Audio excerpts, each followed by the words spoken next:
So welcome everybody. Thank you so much for joining us today. My name is Stephanie Lucas. I am the founder and CEO of the Annuity Consultants and creator of the Heart-Centered Planning series. For those of you that are not familiar with the series or haven't joined us before, a little bit of background. So the Heart-Centered Planning series was created to assist agents and advisors to really learn to connect with their clients on a soul level and also be able to listen and give unbiased recommendations. So being able to really help them navigate what it is that they desire in their lives and in retirement.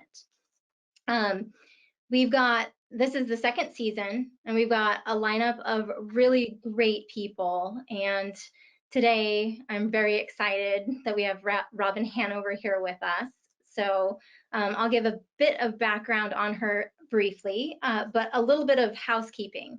So throughout this broadcast, I really want you guys to be engaged and ask questions. So anything that you have that you would like to ask of Robin or myself about the topic, which we're going to be talking about, speaking your truth and the importance of speaking your truth.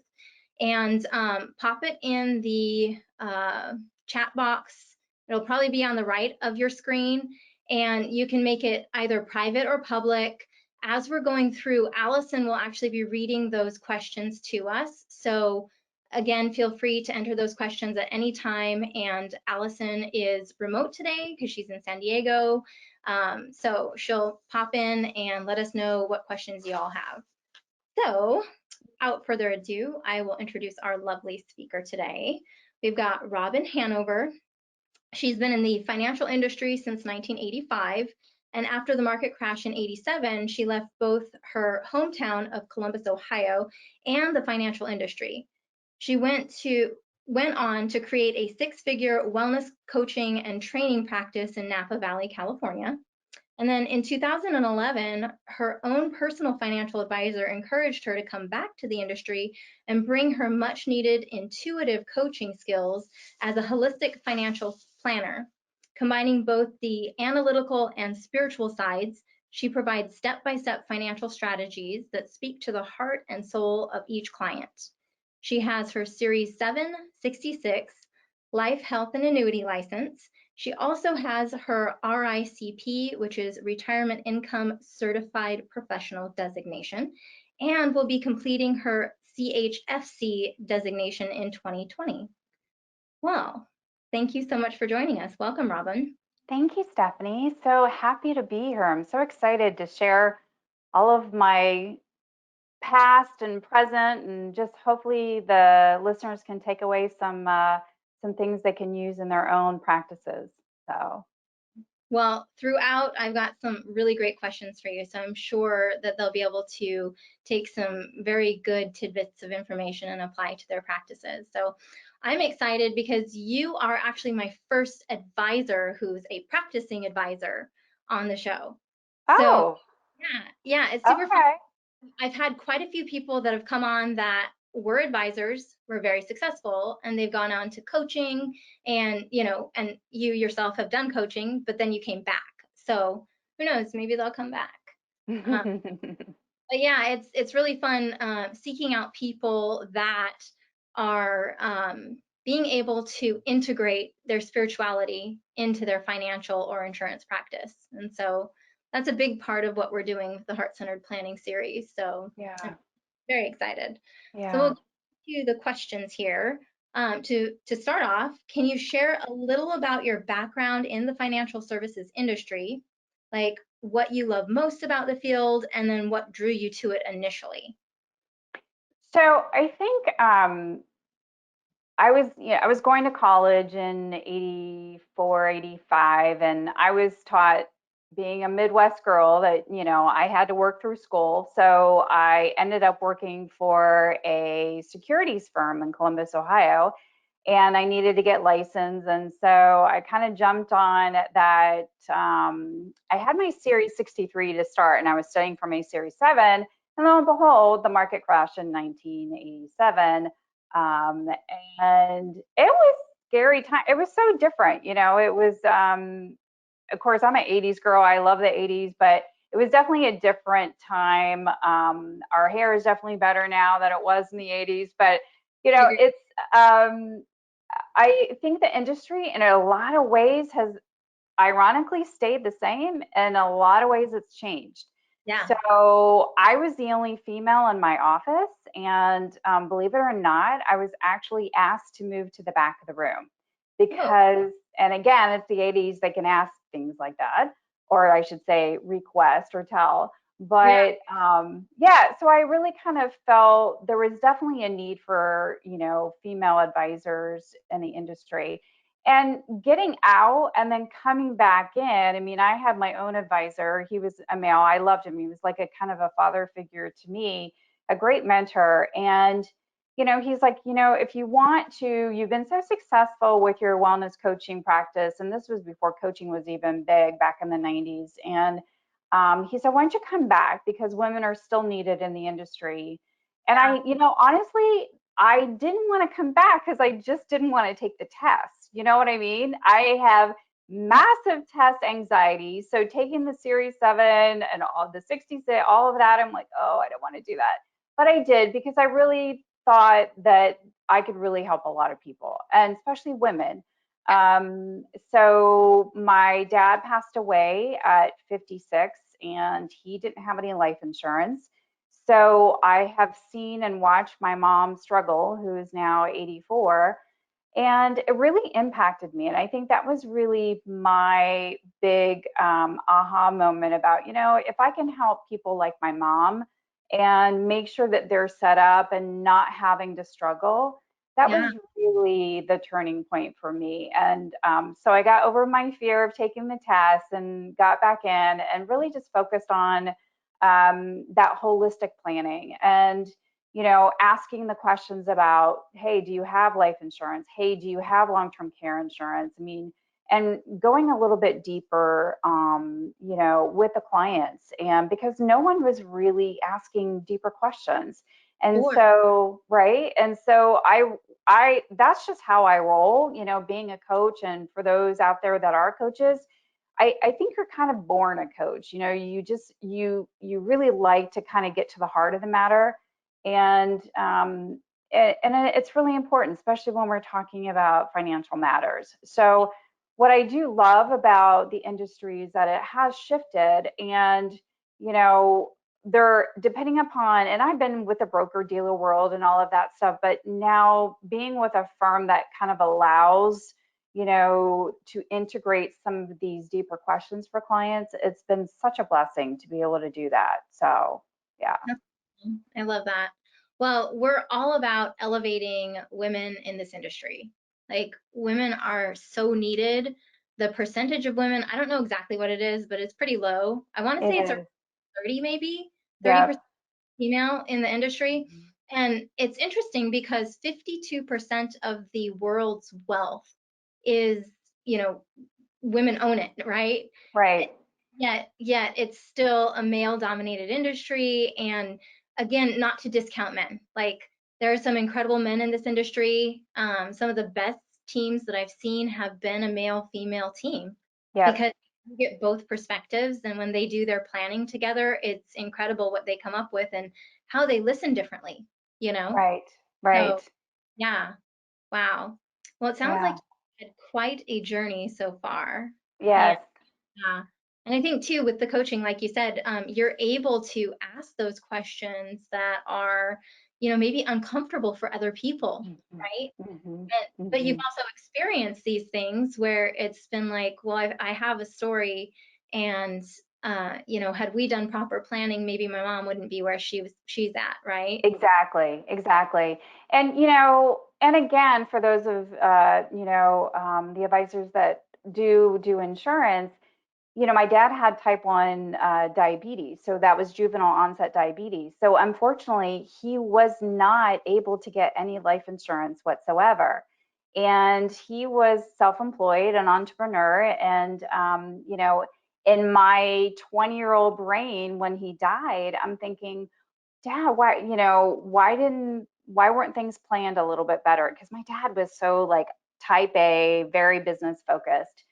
So I think, there's so many other opportunities out there for those who can't get life insurance in situations like my dad. And, of course, now things are different and we have more available to us. But, it's definitely, I think asking those questions, it goes back to that. And, really getting to the heart of what is their, I call it their money heart, their what is it that their meaning is for their money? Do they want to leave it to their kids? Do they want to leave it to a rescue animal shelter? What is it? And I think that's the most important thing. If you get away from the rate of return and all of that and really ask about what's important, it starts there. It really does. I agree. Totally. Yeah. Love that. All right. So we touched on you leaving the industry and then eventually coming back. Can you tell us about that process and what really influenced the decisions? Yeah, and in addition to what watching my mom struggle, and my dad died in his 50s, so I'm 55, so she was really my age when I was watching her struggle go through this. When I had my wellness coaching practice, it was really interesting because what kept coming up with my clients whole being, the wellness piece, was they're always stressed about money. And Yeah. these are really, I had very well-to-do clients in the wine. And I lived in Napa Valley for almost 20 years, and beautiful souls, but they had such a scarcity mindset. And Mm, these are people that had, we call it land rich, cash poor when you're in the wine industry, because you're basically a farmer and you're just doing some, the crop is pretty nice. But so yeah, so I think it's just kind of like realizing how much of a power that money or the belief systems around money influence your health. And yes. so if I could marry my coaching with my analytical piece of the advisory world and the insurance world, it really kind of works very well together. And so that's really what inspired me to come back. That's So, awesome. I love yeah. that. Yeah, I mean, I wholeheartedly believe that our health is tied to everything that's happening in our lives, right? So Mhm. stress, whatever it is that's causing you stress, it's like look at that and try to, Right. you know, Yep. work getting that out of your life. So Right. Yes. yeah, and the abundance mindset or the power of positivity, right? And we talked Hmm. in the second guide and Right. second did, and I Right. mean, a huge part of it, like Hmm. so big. Yep. I know. I wish we could talk about these like topics very expanded, but that's why we're doing this series because Exactly. Exactly. It's really, really time to have these conversations and even on a bigger level. And you know what? I think with COVID, I think there's a lot of people are taking, it's really kind of forced us to take a breath in a yes, way, ironically, and be in our homes and really reevaluate what's important. yes, We've all have either known someone or we have direct relations with people who have either been sick or have lost people. My husband's parents both passed away from COVID, so I think it's really this power that we have now moving forward of like, how can we make things different? How can we change the dialogue? How can we really impact what the world is from a financial standpoint moving forward? yes, So, yes, yeah, totally agree with that. yeah, Again, why we're doing this because we want to see these changes and these shifts, like not just in our industry, but in the world. right. But it starts with us, That's right? right. Yeah, Yep, because you can only really make change based on, your ability to show that you are doing it yourself. that's So, right. That's right. yes. Yeah. All right. So you also offer financial coaching and consulting for your clients. Tell me a bit more about that. Well, I think, kind of going back to marrying both the coaching and the analytical, I call myself an analytical intuitive. And ever since I was born, I have this gifting, empathic, always been an intuitive soul. And it's, as I've gone through my life and doing some different studying from a spiritual standpoint, it's really actually developed. And, um, you know, I'm able to really tap into my clients' belief systems and what their thoughts are, not only around money, but also within their own being and what's causing them. Sometimes we hear our body, those really screaming whispers, and you just think, oh, it's just, I'm getting older or whatever, but it goes deeper than that. And everything is so tied together. And when you look at the scarcity mindset and fear, a lot of times with money, it's usually two things. You either have fear or you have greed. But we want to have love, and we want to have connection, and we want to have abundance, and if we don't have that, then everything's just kind of slightly off. You know what I mean?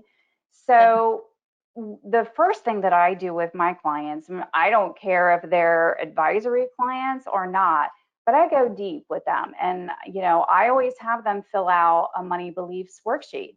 And, how we used to have like risk tolerance, and we still do, Yeah. that's a priority for to be my client. That is what I do, because if I put together a portfolio, if I'm going over onto this analytical side, and I can put together this beautiful portfolio or this amazing financial plan and say, here you go, yet I don't address the core beliefs and the thoughts around money, it doesn't matter how great the plan is. Yeah. There's a reason why they stay stuck. So let's take a look at that in conjunction with putting together a plan. So, yeah, I love that. yeah, I think beliefs are or I know beliefs are a big part of why you make decisions. And most advisors don't look at that. yeah, They're not interested in it. Like they want to go in and put a plan together and make a sale and move on. It's, right. you're actually talking about nurturing your client and really being, sensitive to why they make decisions, how they got to that point, right? Right. And a lot of it that I have found is usually actually a result from a trauma in childhood, believe it or not, Oh, where like if they've seen their parents, like in my case, if you've gone through the 80s and you've gone through the 90s and all of that, you've seen your parents kind of freak out, over, oh my gosh, here's my 401k. And so as a child, you take those things in and you kind of hold that, almost kind of a fear based on what you saw yeah, and how you were brought up. And, for me, my story was like, being that Midwesterner, my parents are Depression era babies, and they're like, you have to work hard, or rich people did something wrong. So it was like all of these limiting beliefs around money yeah, that were not mine, that's what they believed. And so it gets passed down generation to generation. And so I challenge my clients, like, do you believe that? And let's talk about it. You know what I mean? Because really, a belief is just a combination of thoughts that have happened over and over again. And then when we go back and kind of figure out where did this start, that's where we start doing the work. yeah. And we kind of like really challenge these beliefs. And then they can actually let go of some of these things. And it's amazing the transformation that happens. Yeah. That's, I love that. Yeah. Because we are talking about speaking your truth, and we've touched a little bit on trauma and things like that. Were there any moments in your career where you felt like you couldn't speak your truth, and did that have an impact negatively on you? Like, Oh, for sure. Well, and I know advisors out there that used to be in the business, or if they still are, it was always about what's the first question you get asked? Oh, how much AUM do you have? What's your mm, AUM? Assets under management, how much you got? So you're defined by your AUM. I'm like, that's just a number. When we make it, mean something that really doesn't matter, to be honest. So yeah, I had a client who came into my office and he basically had a check, and it was It was in 2012, and it was quite a sizable check. It was at least 500,000, and he pushed the check across the desk and he said, "Can you, guarantee me the 10, 10 double digits percent, whatever?" And of course, you can't guarantee anything in our business. So I'm like, pushed it back. But I remember my manager at the time, and I was in a broker dealer, and he's like, well, why didn't you take that? Why didn't you just, and not to say guarantee, but he was like, kind of work your way around it. You should have just taken it and figured out a way. And I'm like, no, because here's what I knew.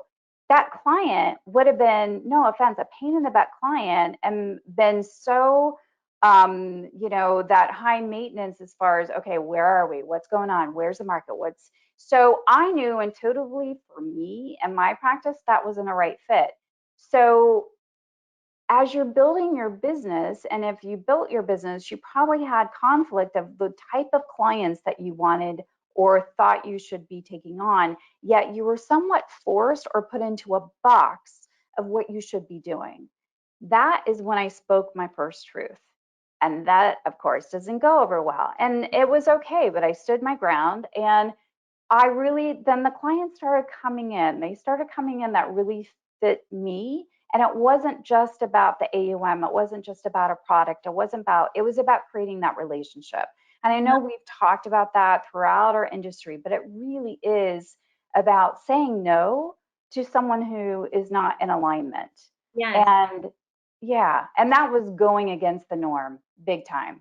Yeah. So yeah, Well, same in my position, right? So if you're an FMO, you work with everybody and anybody who'll, write a piece of business with you. I'm right. like, I don't want to work with everybody. Like, No, I'm very, very selective with who I want to work with, and right. like you're a perfect representation of that. So anybody out there that's like Robin, like let's work together. So, you know, it's not easy working with people that you don't enjoy working with. Right. And that's a huge part of what this series is all about. It's like attracting your Mhm. soulmate. Hmm. Right. So, Exactly. Exactly. Because at the end of the day, as we are out there, I almost kind of feel like our industry has done a disservice to clients by not really empowering them to be, do you know what I mean? And it's almost like, that proverb, if you give a man a fish, he eats for a day, but if right, you teach him how to fish, he can eat for a lifetime.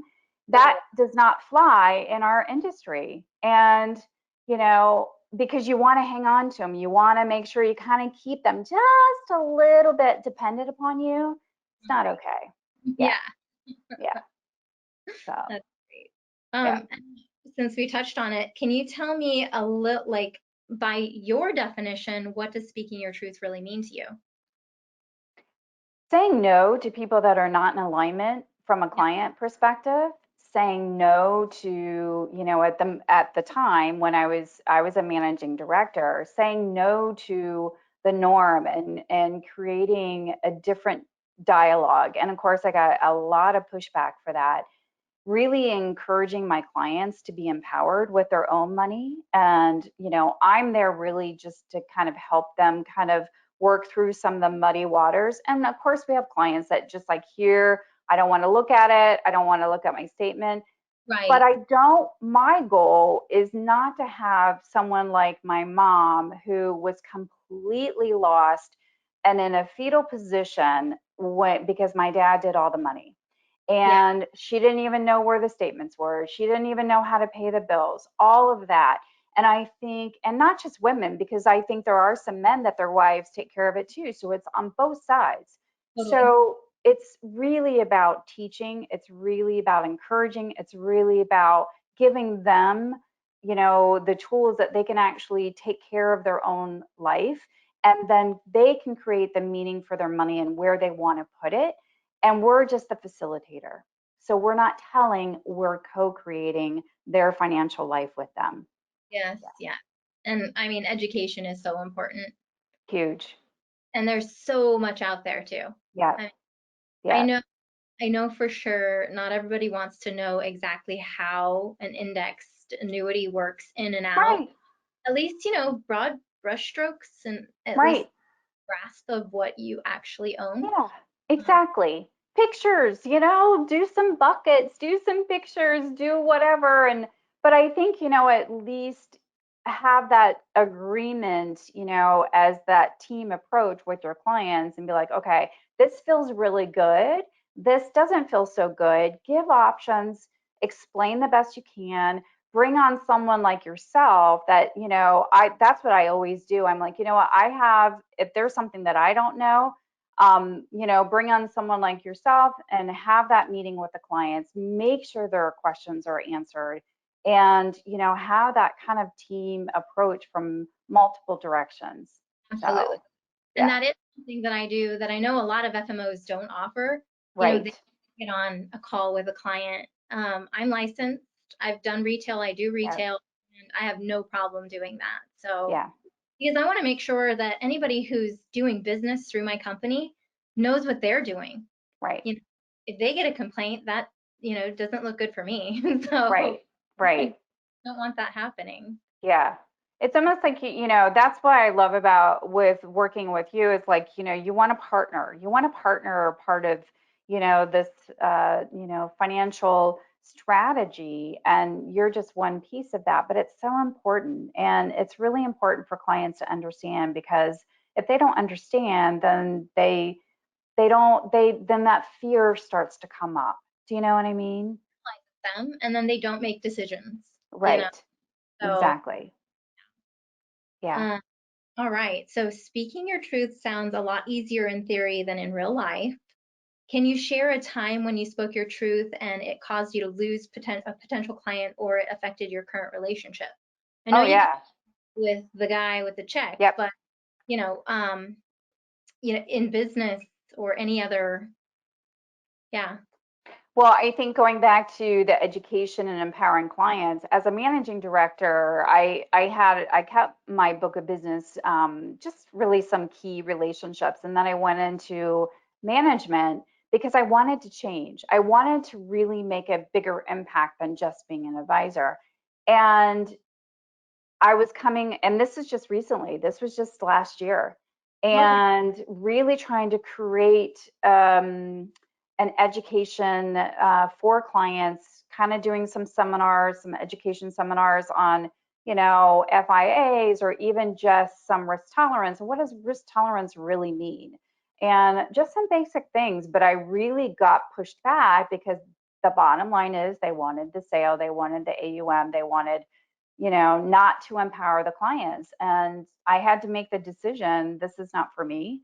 And, we're butting heads. And it was really a change in idealism. The ideas that I was brought in to change didn't really happen because, you mm, know, it gives the power back to the clients and they really didn't like that. So, yeah, so at that point, I found another firm, super happy, and was able to create, bringing in my coaching in addition to having my clients, and went back to really just being an advisor and a consultant. So, yeah, yeah. Yeah, it's crazy how the scarcity mindset exists in like all areas, yes, right? It yes, the broker dealer level, it's like, why would you not want to empower your client? yes, Like, the more empowered they are, the happier they are in their lives, and yes, probably the money they're going to be making in their career because they're more confident in, asking for sales or asking for a raise, right, or and they'd have more money than to invest. Like, just because you've empowered somebody does not mean they're going to go and like manage their own money. right, Yeah, nobody wants to do that. I don't want to do right. that. No. Like, Yeah, and one of the key areas I was in charge of creating the financial planning department as well as the insurance department. yeah, So my big thing was I really want to pay my advisors like a top, payout. yeah, Well, and they were not a broker dealer. We were an RIA. There was no reason to take the same cut as a broker dealer and, pay your advisors because if you pay them, if they, get their full payout and you're taking 60% or whatever instead of giving them 95, 100, they might actually do some more business if you know what I mean. So it was like this doesn't make sense. I, So I think it was that was a big one. That was kind of like, no, yeah, yeah, yeah, I know. There are companies in our industry on the life insurance side that do the same thing. It's yeah, like their MLM structure, and they start the people at such a low amount, and they're like, go out yeah, and get all your friends and family, and they think they're doing such a great job, but it's like, yeah, you're doing a great job, but you're getting paid way less than you could if you were right. doing it yourself versus for somebody else. So, Right. And and that's the thing too. I mean, those of us have been in the business for a while. There are those who are entrepreneurial spirit wise and those who are more employee focused.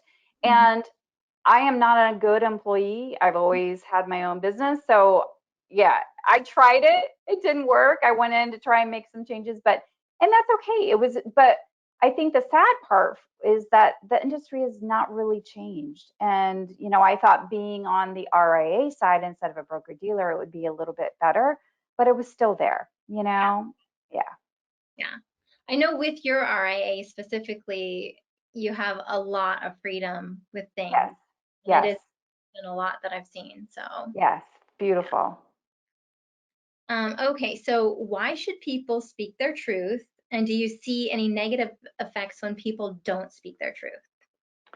Well, I think it goes back to that holistic wellness and illness. And I know when I left my wellness coaching practice to kind of come back in and try and make a difference, I felt like I was put into this mold that wasn't, I call it that round hole, square peg kind of a thing where, my feminine side, my creative side, was kind of smushed down because I think it wasn't a collaborative environment, it was a competitive environment. And that, again, is very masculine Mhm. and masculine, even with the other females in my office. And Yeah, so, you're kind of forced to be kind of in that masculine energy. And if it doesn't resonate with your soul, if it doesn't resonate with your body, things are going to start happening. yeah, And that's what started happening with me. I started getting a chronic illness and I was chronically fatigued. I didn't know what was wrong and just couldn't get myself going and was getting reoccurring sinus infections. And I was in California at the time, but so I realized that I was like really trying to put myself in this industry and make it fit to me, but it wasn't working. And I needed to fit me. I needed to find my soul and create it in that space. yeah, And the sad thing is that, until you actually find your place and how you can actually speak your truth and actually allow your soul to do what it's meant to do, teach and inspire and create, a lot of people leave. And, I know we've talked, it's just like, okay, what are we doing? And are we able to make a difference here? But I do think it is happening. And I'm seeing it in the millennials. I have these beautiful millennial clients. I work with couples a lot, and they really want their money to have meaning. They want meaning to their money. And so they like these deeper questions. They want to be investing in something that means that impacts the world. And it's not just social investing, it's really like something that's important to them, a giving back. So I love that. And they're a great group of clients to work with. yeah. So, yeah, I push that a lot. Not that we can do a whole lot of annuities with them right now, but right, is a great option. And yeah, I think millennials are, well, they're going to be inheriting more money than any generation ever has. right, And with that, they do want to make an impact because a lot of them are conscious about what's happening to the world. right. And even though they're working, they have their 401ks, and we really can't do anything. And like you said, we really can't do an annuity, but Yeah, they are great coaching and consulting clients. They have the money. They want like, hey, how can we buy a house, or what's the best strategy for this? So they're open, and they're just hungry to learn, and yeah, they're great coaching and consulting clients to have. Yeah. How about attracting the right clients? Like, how do you go about attracting the right client? Well, I'm pretty strict. So I'd rather have no clients than having clients that don't fit. Yeah, And again, that goes against the norm. But, I actually, a lot of the one thing that I can't get into is, they have the calendar, how you have your calendar thing.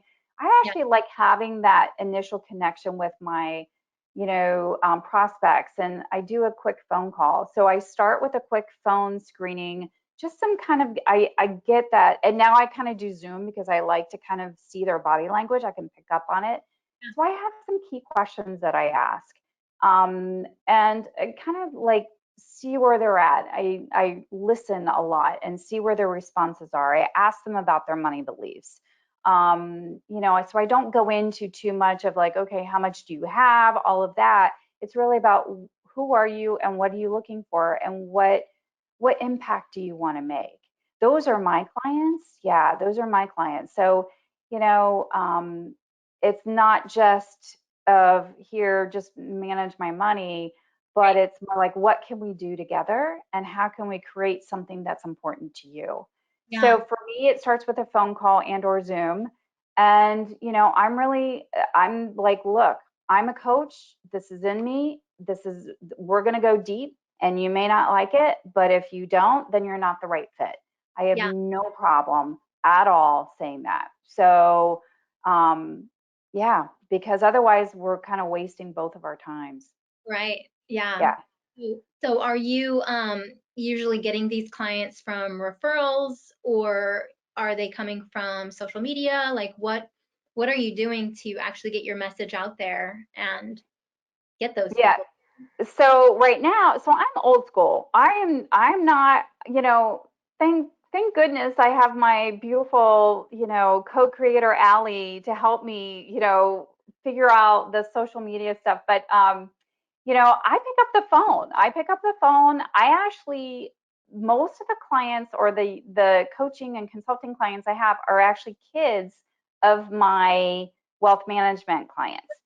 Yeah, So they see the impact, they see the difference, that really just people that I meet. And I don't tell people that I'm a wealth manager or a financial advisor. I'm a financial intuitive, and it's a different way of being. And again, marrying both the analytical and the spiritual side is different, and not everyone can do it. And so a lot of it. And then I've always done COIs, or centers of influence. That's always been key.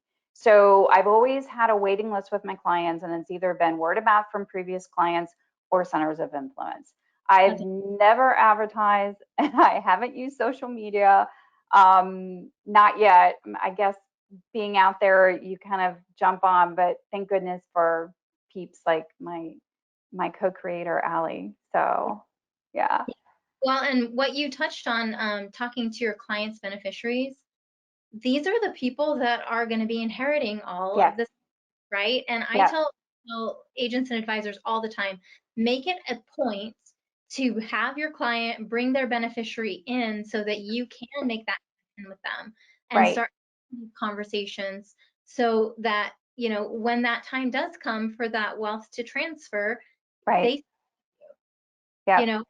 because the statistic is 70% of beneficiaries leave the advisor once they Hmm. get the money. Yeah. Well, that's because most advisors don't take the time to cultivate a relationship, Right. because what's here and now, and they don't think about the future. They don't think about, even if it's 20, 30 years from now, Yep. still make Yep. that happen. It's So, true. Yeah, yeah, it's true. And if you're not talking to him, someone else is. But I absolutely. think really what comes, is what's important to them. They are a different generation, and they have different needs, they have different questions, and I think they want to be part of learning, and they want education, and they want that. Yeah. So, that's really important. It really is. Yeah. I think now too, a lot of women are getting to the point where they're just like, I don't want to be in the dark anymore. Like I want to Hmm. be a part of these decisions. And Hmm. yeah, so Yeah, bring more women into the industry to help them too. exactly. Exactly. Yeah. How about what ways do you empower your clients around money stories? So I think really like going into that deep dive of their money beliefs. And here's what happens. If they are like one of my traditional wealth management in that section,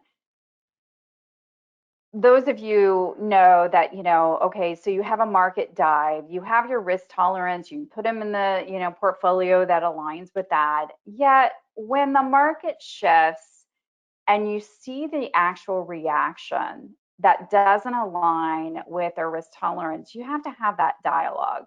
So then what I do is I take it a little bit deeper. So, and not just say, hey, this is your risk tolerance. Tell me what's going on. What's going on for you? And where is this coming from?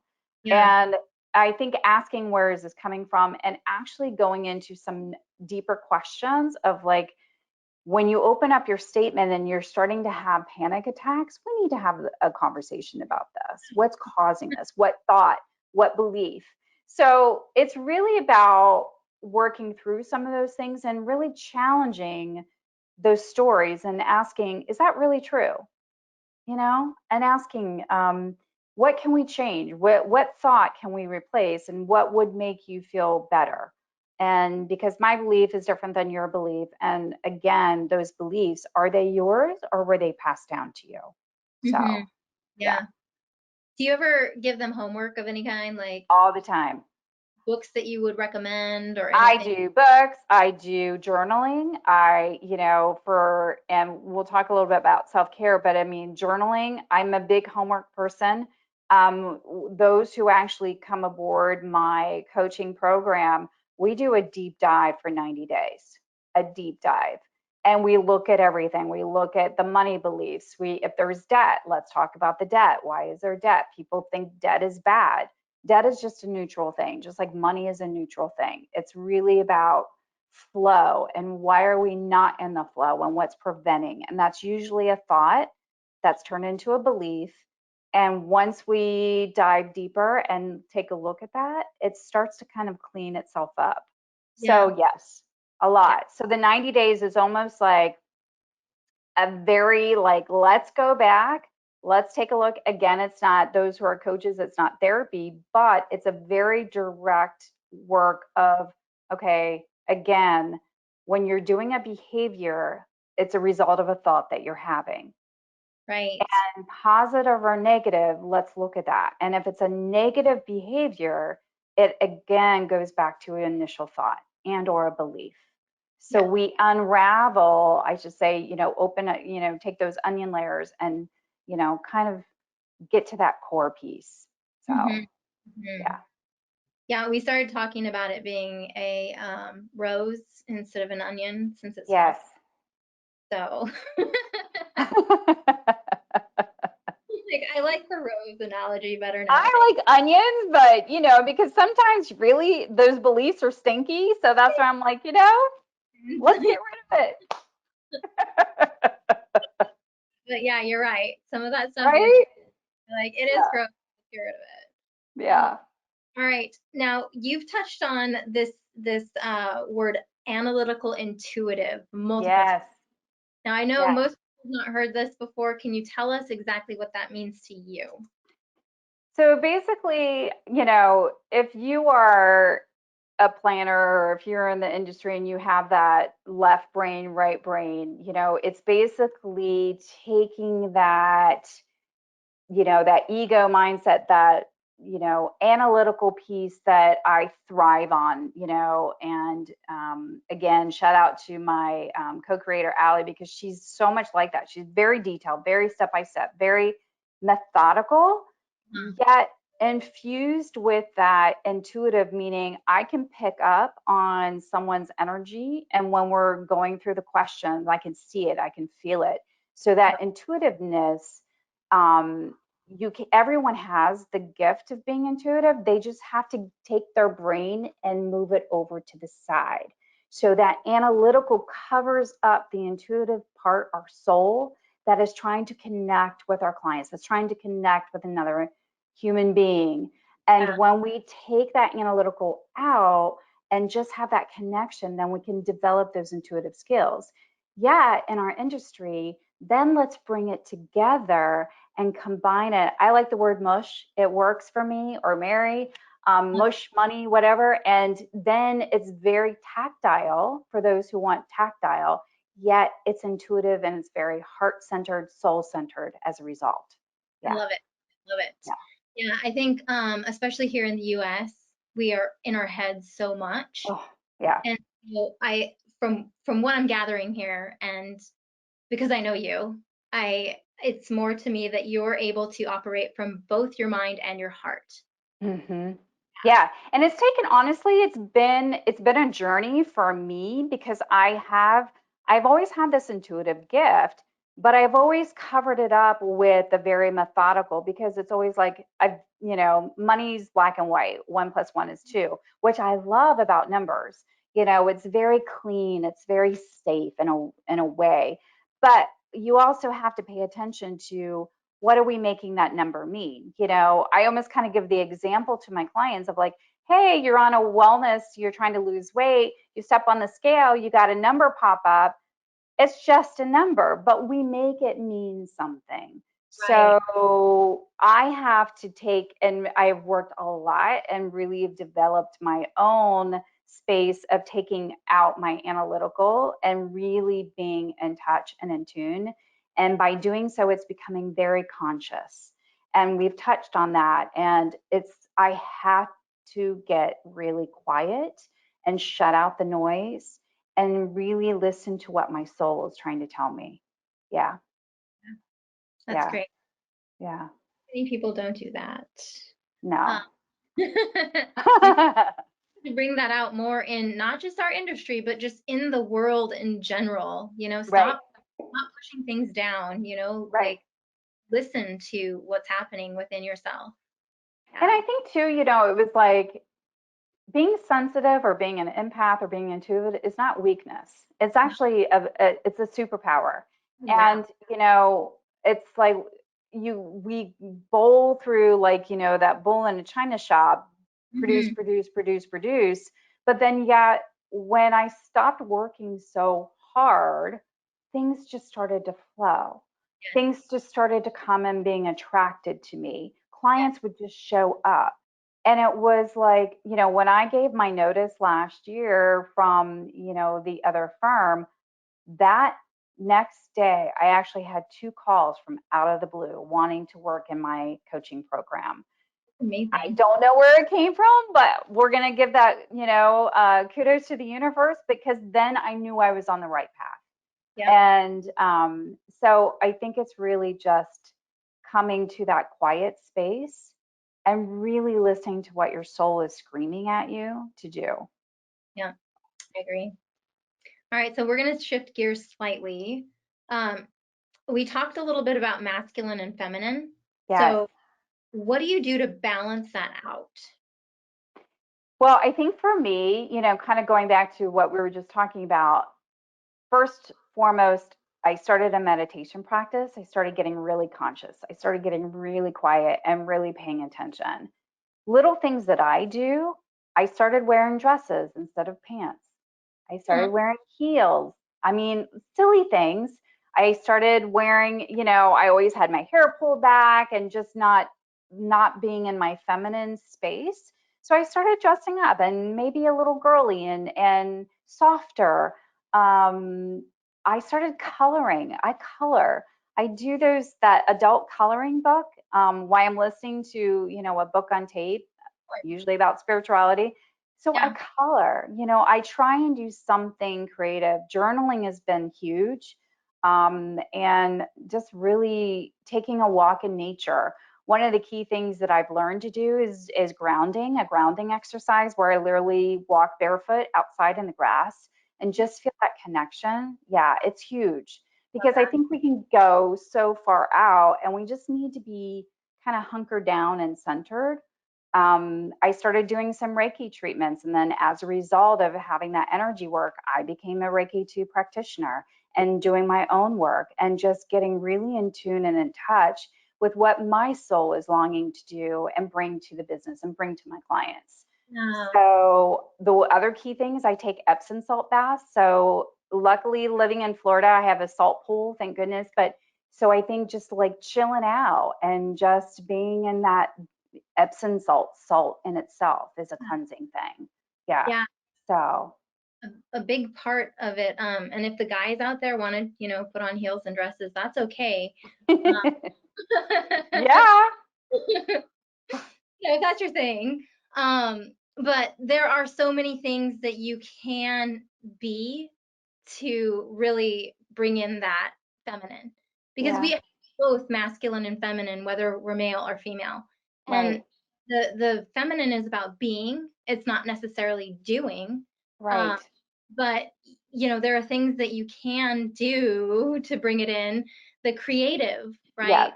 Right. Do whatever kind of art or dancing, or hula hooping is fun. Yeah. There are so many things that you can do Yeah. to really incorporate that. So Yeah. yeah. I know we're getting short on time here. Okay. So I let's get so excited. Sorry. we could have talked about all of this for like hours. Right? I Um, know. how about some practical advice, self-care practices or tips for how people can work on expressing their truth in their daily interactions with clients and potential clients? Well, I think for you, I think for if there's advisors, if there, individuals out there that are in the industry, one of the first things I did was write out my perfect day. What do I want and my perfect day in the industry? Meaning, how do I want to show up? What do I want to do to inspire me? I call it like a big bowl of mashed potatoes. It's so great and filling and warm. What is that feeling that you want to give, that feels really good to you? And then what's not resonating with you? What are things that, like, doing a budget, ew. And I'm in finance. So it's like, okay, how can we bring in, what can we do to bring in our best selves? So I think that starts by getting really quiet and conscious and doing some meditation. I love my app Aura. Oh my gosh, it's the best app. Couldn't get into Headspace, but Aura is great. So that journaling and really thinking about the client that you have and meditating before those meetings, I think Yeah, is really key. Yeah, yeah, I I've got quite a few people that I work with that do that. And I mean, not that it's about your numbers going up, but their numbers have gone up. yeah, They're more business because they're listening better and they're right, being present with their people, and their home lives are better.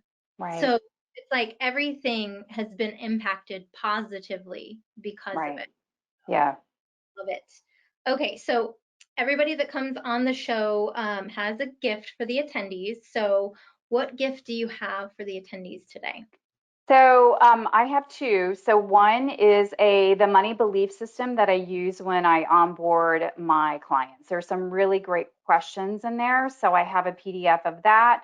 So we can send that. I also have one on debt, some really deep dive questions regarding debt and their beliefs around debt. And then the last thing, if they want to go to my website, robinhanover.com, they can download that beautiful cash flow worksheet that touches on that analytical side. That is amazing. And so you get the best of both worlds. So Okay. Well, thank you so much thank for, you. I really appreciate it. Yeah, me too. Thank you, everyone. Yep, such a pleasure. This was so good. Well, this is concluding our session for today. So I hope everybody joining us got some good stuff out of it, and we will be sending out a replay. So if you'd like to listen again, which I'm sure you will, because there's a lot of good stuff here, and then also share with your friends and colleagues, whether they're in the insurance and financial industry or not. Like, this stuff applies to everybody in any industry, even stay-at-home moms. Those are jobs too, very important jobs. Um, Yes. So, And so yeah, and I think too, I was going to just add, if you feel as being in the industry that you want to bring part of your soul, you want to be a little bit more heart-centered, we are out here. There, yeah, like, reach out to Stephanie, reach out to me. We are here, and find your like-spirited people, not just like-minded. And I think you'll see how it really makes you thrive in your own business. So, yeah. Thank you for yeah, saying that. I know yeah, since I've been doing these webinars and creating this content, I'm finding more and more people, and yes. a lot of them are hiding. Yes, we've been quietly tiptoeing, but no more. No Yeah, more. hiding. So, anyways, again, thank you. Thanks, Uh, Steph. yes, and then our next webinar that we're having is September 7th. We are having Sandy Sushel. I always kill his name. He's going to be talking about what's holding you back. So if you're not familiar with him, he is a coach. He's been coaching for decades in this industry, and he is incredible. And he's been coaching around this stuff. He just didn't call it heart-centered planning. So Yep. he's been teaching this for decades in this industry to top producers, and so like the people that are doing the millions and millions and probably billions under management are people that have worked with him. And Hmm. so everything we're talking about is stuff that these people have had access to Yep. forever. And it was like a well-kept secret. And I'm like, we don't need to keep it a secret. And it doesn't have Yep. to cost you hundreds of thousands of dollars. You can access it for free, Yep. especially with the interweb. So, and then our heart-centered planning webinar will be on September 21st with Ronnie Rumsey, whom is an NLP practitioner. We'll be going deep. We'll be doing a deep dive with her about talking about having a clear vision for your life and your business. So Awesome. in the meantime, if you don't follow us, go to at the Annuity Consultants on Facebook, LinkedIn, Twitter, YouTube, and Instagram. So yeah, until Thanks next, for everything you're doing, Steph. I really appreciate it. my pleasure. Thank you All for right. waiting. Thank All right, you. All right. good to chat with you. Have a good day. Yes. Bye, You guys. too. Bye.